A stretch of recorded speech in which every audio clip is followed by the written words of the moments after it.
খবরের দিকে নজর রাখবো।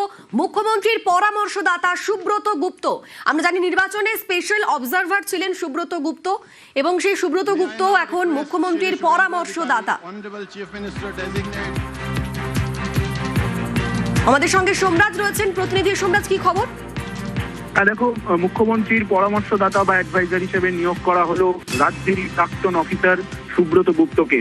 সুব্রত গুপ্ত তিনি মুখ্যমন্ত্রী শুভেন্দু অধিকারীর পরামর্শদাতা বা অ্যাডভাইজার হিসেবে কাজ করবেন। নবান্নের তরফে কিছুক্ষণ আগেই এই নির্দেশিকা জারি করা হয়েছে।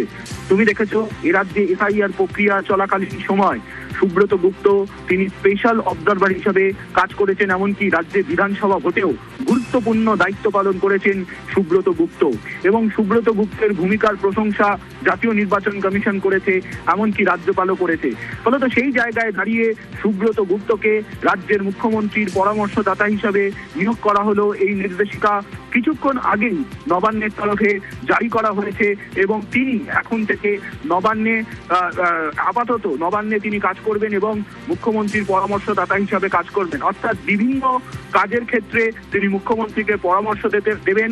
এবং তুমি জানো, সুব্রত গুপ্ত এ রাজ্যে একাধিক দপ্তরের গুরুত্বপূর্ণ দায়িত্ব পর্যালোচনা করেছেন। ফলত সেক্ষেত্রে সুব্রত গুপ্তের এই নিয়োগ প্রশাসনিক মহল ইতিবাচক হিসাবেই দেখছেন, কারণ তার বিভিন্ন দপ্তরের কাজের অভিজ্ঞতা এক্ষেত্রে গুরুত্বপূর্ণ ভূমিকা রাখবে। এবং সেক্ষেত্রে সুব্রত গুপ্তের এই নিয়োগ অবশ্যই প্রশাসনিক দিক থেকে যথেষ্ট তাৎপর্যপূর্ণ। কিছুক্ষণ আগেই নবান্নের তরফে এই নির্দেশিকা জারি করা হয়েছে। বেশ, ধন্যবাদ সোমরাজ।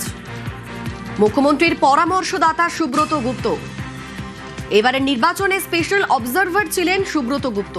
মুখ্যমন্ত্রীর ব্যক্তিগত সচিব শান্তনু বালা নিয়োগের বিজ্ঞপ্তি জারি করেছে নবান্ন। কিছুক্ষণ আগেই বিজ্ঞপ্তি জারি হয়েছে। মুখ্যমন্ত্রীর পরামর্শদাতা সুব্রত গুপ্ত।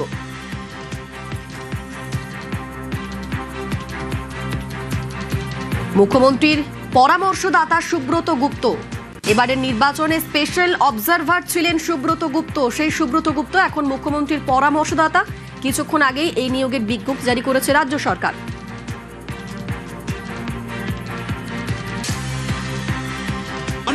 बधाई, पश्चिम बंगाल के लोगों को बधाई।